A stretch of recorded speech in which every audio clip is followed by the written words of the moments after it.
அப்புறம் இப்போ தான் டீலர்கிட்ட ஃப்ளாட்ஸ் ரேட்டை பற்றிலாம் விசாரித்து முடித்தேன். உங்ககிட்ட சொல்லிட்டு போகலான்னு தான் வெயிட் பண்ணுறேன்.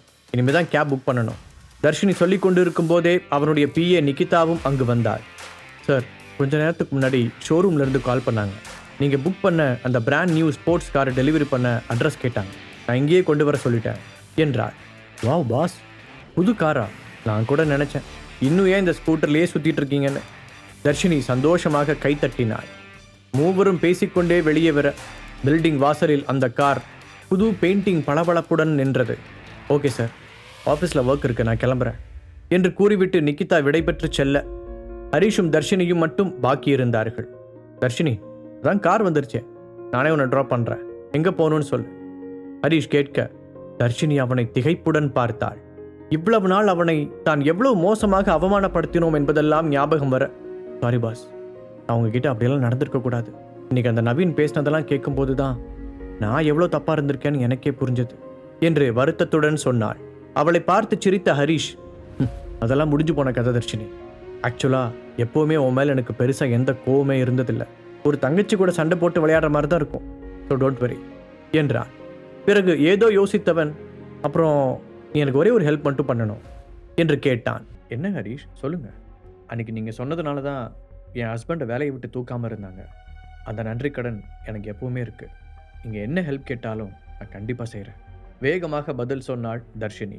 ஒரு நிமிடம் ஆழ்ந்த யோசனையில் இருந்த ஹரிஷ், உங்ககிட்ட முன்னாடியே சொன்னதுதான் தர்ஷினி, நான் யாருங்கிற உண்மையை இப்போதைக்கு யார்கிட்டையும் நீ சொல்லக்கூடாது. முக்கியமாக சந்தனா கிட்ட. நான் சில விஷயங்களை ப்ரிப்பேர் பண்ணிகிட்ருக்கேன். அதெல்லாம் முடிஞ்சு சரியான நேரம் வந்த உடனே நானே அவகிட்ட சொல்லிடுறேன். அது வரைக்கும் இந்த விஷயத்தை நீயும் சீக்ரெட்டாகவே வச்சுருக்கணும். எந்த சுச்சுவேஷன்லையும் அவகிட்ட சொல்லிடக்கூடாது என தீவிரமான குரலில் சொன்னான். ஓகே பாஸ், அவள் என்னோட உயிர் தோழி தான். நான் அவகிட்ட எந்த உண்மையும் மறைச்சதில்லை.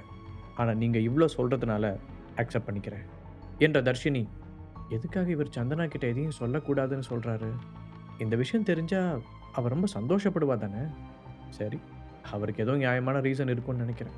அவராக சொல்கிற வரைக்கும் நாம் இந்த விஷயத்தை சந்தனா கிட்ட சொல்ல வேண்டாம் என தன் மனதிற்குள் நினைத்து கொண்டாள். அப்படின்னா இனிமே சந்தனா கிட்ட என்னை டிவோர்ஸ் பண்ண சொல்லி அட்வைஸ் பண்ண மாட்டேதானே? ஹரிஷ் ஒரு கிண்டலான குரலில் கேட்க, ஐயோ பாஸ், அப்போ கதையே வேற. உங்களை ஒரு லூசர்னு நினச்சேன். ஸோ என் ஃப்ரெண்டோட லைஃப் ஸ்பாயில் ஆகிடுச்சேங்கிற கவலையில் அப்படிலாம் பேசினேன். இப்போ தான் நீங்கள் யாருன்னு தெரிஞ்சிருச்சே. உங்களை விடவா அவளுக்கு ஒரு பெஸ்ட் ஹஸ்பண்ட் கிடச்சிட போகிறாரு. அதனால் நீங்கள் தாராளமாக என்னை நம்பலாம். என்ன நடந்தாலும் இனி நான் உங்கள் சைடு தான். தர்ஷினி அவசரமாக பதில் கூறினாள். தேங்க்ஸ் தர்ஷினி, இனிமே நீ சந்தனாவுக்கு மட்டும் இல்லை, எனக்கும் ஃப்ரெண்டு தான். அதற்குள் சர் என்று ஒரு கார் அவர்களை இடிப்பது போல வர ஹரிஷின் பார்வை கூர்மையானது. அவன் இன்னும் வேகமாக தன்னுடைய காரை விலக்கி ஓட்டினான். அப்போது கரெக்டாக சிக்னல் விழ அந்த காரும் ஹரிஷ் காரின் பக்கத்திலேயே வந்து நின்றது. உள்ளே இருந்தவனை பார்த்த ஹரிஷ், அடச்ச, இந்த காமெடி பீஸா, நான் கூட என்னமோ நினச்சிட்டேன் என்று எரிச்சலுடன் முணுமுணுத்தான். அதற்குள், டே ஹரிஷ், நீ தானா அது? ஆமாம், நீ எப்படி இந்த மாதிரி ஒரு காரில்? சந்தனா வீட்டை விட்டு துரத்தி விட்டதும் சாப்பாட்டுக்கு வழி இல்லாமல் டிரைவராக வேலைக்கு சேர்ந்துட்டியா என்ன என்று நக்கலாக ஒரு குரல் ஒலிக்க திடுக்கிட்ட தர்ஷினி அது யார் என்ற கேள்வியுடன் திரும்பி பார்த்தாள். அங்கே பக்கத்து காரின் டிரைவர் சீட்டில் கார்த்திக் உட்கார்ந்திருந்தான். அவனுடைய முகத்தில் ஒரு ஏளனம் தெரிந்தது. நீ கூட தான் கார் ஓட்டிகிட்டு இருக்க, அப்போ நீயும் டிரைவர் வேலைக்கு சேர்ந்துட்டியா என்ன? பதிலுக்கு கிண்டலாக கேட்ட ஹரிஷ் அவனை கண்டுகொள்ளாமல் ரோட்டின் மீது கவனத்தை வைத்தான். சட்டென்று அவன் அப்படி பதிலடி கொடுப்பான் என்று எதிர்பார்க்காத கார்த்திக் திகைத்து போனான். ஏய், என்ன புதுசாக வாயெல்லாம் நீளுது? அன்னைக்கு பார்ட்டியில் ஏதோ பண்ணி என் ஆளையே எனக்கு எதிராக திருப்பி விட்டுட்ட, அந்த தைரியத்தில் பேசுறியா? கார்த்திக் கோபமாக கத்த சுற்றிலும் நின்று இருந்த கூட்டம் திரும்பி பார்த்தது. உன்கிட்ட பேசுறதுக்கு தனியாக தைரியம் வேற வரணுமா? அலட்சியமாக பதில் சொன்ன ஹரிஷ் அவன் முகத்தை திரும்பி கூட பார்க்கவில்லை. ஹரிஷுடைய இந்த ஆட்டிடியூட் கார்த்திக்கிற்கு ரொம்பவே புதிதாக இருந்தது. அவன் எப்போதுமே கார்த்திக்கை எதிர்த்து பேசுவான். ஆனால் இந்த அளவுக்கு கம்பீரமாக ஹரிஷை இப்போதுதான் அவன் முதல் முறையாக பார்க்கிறான். அன்றைக்கு வந்த நீரஜும் ஹரிஷ் யார் என்று சொல்லாததால் அவனுக்கு இன்னும் ஹரிஷின் உண்மையான ஐடென்டிட்டி தெரியவில்லை. ஹரிஷின் பக்கத்தில் உட்கார்ந்திருந்த தர்ஷினியை பார்த்த கார்த்திக் ஒரு மாதிரி கேவலமாக சிரித்தான். ஹரிஷை பழிவாங்க ஒரு சந்தர்ப்பம் கிடைத்து விட்டதாக நினைத்தவன், ஆமா, இது யாரு புதுசா? நீ வீட்டை விட்டு வெளியே போய் 1 வீக் கூட ஆகல, அதுக்குள்ள புது ஆளை பிடிச்சிட்டியா என்றான். தேவையில்லாமல் ஒரு பொண்ணை இதில் இழுக்காத, அழுத்தமான குரலில் சொன்னபடி திரும்பி அவனை முறைத்த ஹரிஷின் பார்வையில் தீ பொறி பறந்தது. பாரா, ஐயாவுக்கு ரோஷம்லாம் வருது. அதுவும் இந்த தடவை கொஞ்சம் வெயிட்டான பார்ட்டி போல. இந்த ஸ்போர்ட்ஸ் கார் கூட அந்த பொண்ணோட தானா? லாஸ்ட் 2 இயர்ஸாக சந்தனா உன்னை பார்த்துக்கிட்டா. இப்போ இந்த பொண்ணா? ஆனாலும் உனக்கு எங்கேயோ ஒரு மச்சம் இருக்குடா. உனக்குன்னே வந்து மாற்றாளுங்க. நமக்கெல்லாம் அந்த கொடுப்பனை இல்லை. சொன்ன கார்த்திக்கின் குரலில் பொறாமை அப்பட்டமாக தெரிந்தது. தர்ஷினியின் அழகு அவன் கண்ணை உறுத்தியது. அவன் பேச்சை கேட்ட ஹரிஷின் முகம் இறுகியது. ஆரம்பத்தில் பொறுமையாக இருந்த ஹரிஷுக்கு நேரம் போக போக எரிச்சல் அதிகமானது. இன்னும் சிக்னல் போடாமல் இருக்க பல்லை கடித்தவன், இங்க பாரு கார்த்திக், இதோட நிறுத்திக்க. அதுதான் உனக்கு நல்லது. ஏதோ சிக்னலில் நின்றுட்டு இருக்கிறதுனால நானும் பொறுமையாக இருக்கேன். அதுக்காக நீ பேசுறதெல்லாம் கேட்டுட்டு இருக்க நான் பழைய ஹரிஷ் கிடையாது என்று சொல்ல, அந்த மரமண்டை கார்த்திக்கு அப்போதும் புரியவில்லை. என்னடா உன் பேச்செல்லாம் ஒரு தினுசா இருக்கு? என்னால் கார்ல இருந்து இறங்கி வர முடியாதுங்கிற தைரியத்தில் பேசிட்டு இருக்கியா என்றவன் அதோடு நிறுத்தாமல், ஆமா உன் பக்கத்தில் இருக்கிற ஃபிகரை எங்கேயோ பார்த்த மாதிரி இருக்கேன். ஹே ஸ்வீட்டி, எப்படி இவனை மாதிரி ஆளெல்லாம் காரில் ஏற்றுன என கார்த்திக் மறுபடியும் நக்கலாக பேச ஆரம்பித்தான். உனக்கு வாயில் பதில் சொன்னால் புரியாது என்ற ஹரிஷ் திரும்பி தர்ஷினியை பார்த்து, அதான் சார் கேட்குறாருல, அவன் ரொம்ப பெரிய ஆள் வேற.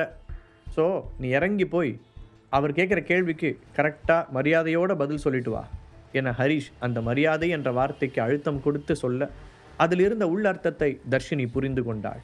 அவ்வளவு நேரமும் ஹரிஷ் பதில் சொல்லி கொண்டிருந்ததால் அமைதியாக இருந்தவள் வேகமாக இறங்கி கார்த்திக்கின் கார் பக்கத்தில் போனாள். அவள் எதற்காக வருகிறாள் என்று தெரியாமல் கார்த்திக் பார்த்து கொண்டிருக்க, அவன் பக்கத்தில் போன தர்ஷினி திரும்பி ஹரிஷை ஒரு முறை பார்த்தாள். ஹரிஷ் செய் என்பது போல கண்ணசைக்க, அதன் பிறகு கொஞ்சம் கூட யோசிக்காமல் அவள் கார்த்திக்கை ஓங்கி அறைந்திருந்தாள். பார்க்க லீன் பாடியாக இருந்தாலும் அவளுடைய அடி நல்ல ஃபோர்ஸுடன் தான் இருந்தது. கார்த்திக்கின் கன்னத்தில் அறை விழுந்த சத்தம் ஹரிஷின் காதுகளில் எதிரொலிக்க அவன் முகத்தில் ஒரு புன்னகை தோன்றியது. தர்ஷினி திடீரென்று வந்து அடித்ததை பார்த்து கார்த்திக்கின் பக்கத்தில் இருந்த பெண்ணும் ஷாக்கானாள். ஏய், என்ன பண்ணி வச்சிருக்க? இவர் யார் தெரியுமா? ஏஜே கம்பெனியோட முக்கியமான டைரக்டர். அந்த பெண் தர்ஷினியை பயமுறுத்தும் நோக்கத்துடன் சொன்னாள். யாரா இருந்தானே, அவனுக்கு சம்பந்தமே இல்லாத ஒரு பொண்ணை பற்றி தப்பாக பேசினா இதுதான் பதிலுக்கு கிடைக்கும். காரில் உட்கார்ந்திருந்த ஹரிஷ் அலட்சியமாக பதில் சொல்ல, தர்ஷினியும் அதை ஆமோதிப்பது போல தலையசைத்தாள். என்னையவே அடிச்சிட்டியா? உன்னை என்ன செய்கிறேன் மட்டும் பாரு. கார்த்திக் எரியும் கன்னத்தில் கை வைத்தபடி கோபத்துடன் சொன்னான். பார்க்க ரிச்சாக ஸ்டைலிஷாக இருந்த தர்ஷினி இப்படி ஒரு ரக்கட் கேர்ளாக இருப்பாள் என்று அவன் சுத்தமாக எதிர்பார்க்கவில்லை. அவனை பார்த்து கிண்டலாக சிரித்த தர்ஷினி, டேய் டயலாக்காக மாற்றுங்கடா, இன்னும் எத்தனை வருஷத்துக்கு இதையே சொல்லிகிட்டு இருப்பீங்க? எங்கள் பாஸோட கம்பேர் பண்ணும்போது நீ எல்லாம் ஒன்றுமே இல்லை என்றவள், என்ன பாஸ், நான் சொல்கிறது சரிதானே? திரும்பி ஹரிஷை பார்த்து கேட்டாள். ஹரிஷ் கட்டை விரலை உயர்த்தி காட்டி சிரிக்க தர்ஷினிக்கு தைரியம் ஜாஸ்தியானது. ராஜேஸ்வரன் குடும்பத்துடைய முக்கியமான வாரிசே தனக்கு சப்போர்ட்டாக இருக்கும்போது கார்த்திக் மாதிரியான சுண்டலிகளை பார்த்து அவள் ஏன் பயப்பட போகிறாள்? என்னது பாஸா? நம்ப முடியாமல் கேட்ட கார்த்திக்கிற்கு அவள் அடித்ததை விட இப்போதுதான் அதிர்ச்சி அதிகமாக இருந்தது. ஆனால் அவனுடைய கேள்வியை கண்டுகொள்ளாத தர்ஷினி மீண்டும் ஹரிஷுடைய காரில் வந்து ஏற, அப்போது சரியாக கிரீன் சிக்னலும் விழுந்தது. கார்த்திக்கை திரும்பி ஒரு பார்வை பார்த்த ஹரிஷ் தன் ஷர்ட்டில் மாட்டியிருந்த பிராண்டட் கூலிங் கிளாஸை எடுத்து ஸ்டைலாக போட்டபடி காரை ஸ்டார்ட் செய்து அங்கிருந்து கிளம்பினான். அதற்கு நேர்மாறாக தன் காரை கூட ஸ்டார்ட் செய்ய மறந்து போய் கார்த்திக் அப்படியே உறைந்து போய் உட்கார்ந்திருந்தான்.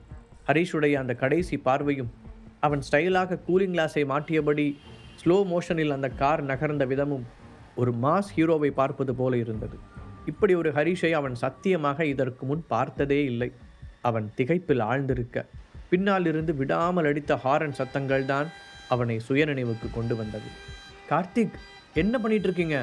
பின்னாடி எல்லாரும் ஹாரன் அடிச்சிட்டு இருக்காங்க, முதல்ல கார் எடுங்க. அந்த பெண்ணும் எரிச்சலுடன் சொல்ல கார்த்திக்கின் முகம் அவமானத்தில் சுருங்கியது. அப்போதும் அவனால் ஹரிஷ் உண்மையிலேயே பெரிய பணக்காரனாக இருப்பான் என்று யோசிக்க முடியவில்லை. அந்த பொண்ணு அவனை பாஸ்னு கூப்பிட்டா அப்படின்னா அவன் ஓட்டிட்டு வந்த கார் யாரோட தான் இருக்கும்? ஒருவேளை இந்த காரை சந்தனா தான் இவனுக்கு வாங்கி கொடுத்துருப்பாளோ? இதை வாங்கி கொடுக்குற அளவுக்கு அவளுக்கு ஏது காசு? நம்ம ஃபேமிலி பிஸ்னஸ் எதில் இருந்தாவது எடுத்திருப்பாளோ என்று யோசித்தவனுக்கு தியான மீடியாவில் அவளுக்கு கொடுக்கப்படும் முக்கியத்துவம் ஞாபகத்திற்கு வந்தது. நமக்கு தெரியாமல் ஏதோ ஒன்று நடக்குது, என்னன்னு கவனிக்கணும் என முடிவெடுத்தவன் தர்ஷினியிடம் அறை வாங்கிய கன்னத்தை தடவியபடியே அவசரமாக காரை எடுத்தான். அவனுடைய பக்கத்தில் இருந்த பெண் இப்போது அவனை பார்த்த பார்வையில் ஒரு மாற்றம் தெரிந்தது. அதே நேரத்தில் ஹரிஷின் அந்த ஸ்டைலான ஆட்டிடியூடை பார்த்த தர்ஷினியுமே வாவ் என்றபடி வாயை பிளந்தாள். இதுவரை அவள் பார்த்த ஹரிஷ் எத்தனை அவமானப்படுத்தினாலும் பதில் பேசாமல் அமைதியாக இருப்பான். ஆனால் இப்போது கார்த்திக் பேசியதற்கு தன்னை வைத்து அவன் பதிலடி கொடுத்த விதம் ஒரு வகையில் தர்ஷினிக்குமே திகைப்பாகத்தான் இருந்தது. இதுவரை அவள் பார்த்த ஹரிஷோடு இன்று அவள் பார்க்கும் ஹரிஷை ஒப்பிடும்போது அவன் அப்படியே வேறொருவனாக தெரிந்தான். இதுதான் ஹரிஷோட உண்மையான முகம் போல. அப்புறம் ஏன் இவ்வளோ நாளாக அப்படி நடிச்சுக்கிட்டு இருந்தாரு? அது தெரியாமல் இத்தனை நாளாக நாம் வேற ஏதேதோ பேசி வச்சுருக்கோம்.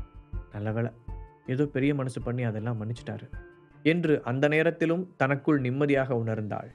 தர்ஷினியை டிராப் செய்துவிட்டு தன்னுடைய ஆஃபீஸிற்கு வந்த ஹரிஷ் சீட்டில் சாய்ந்து கண்ணை மூடினான். காலையிலிருந்து நடந்ததெல்லாம் அவன் கண்முன்னால் ஓடியது.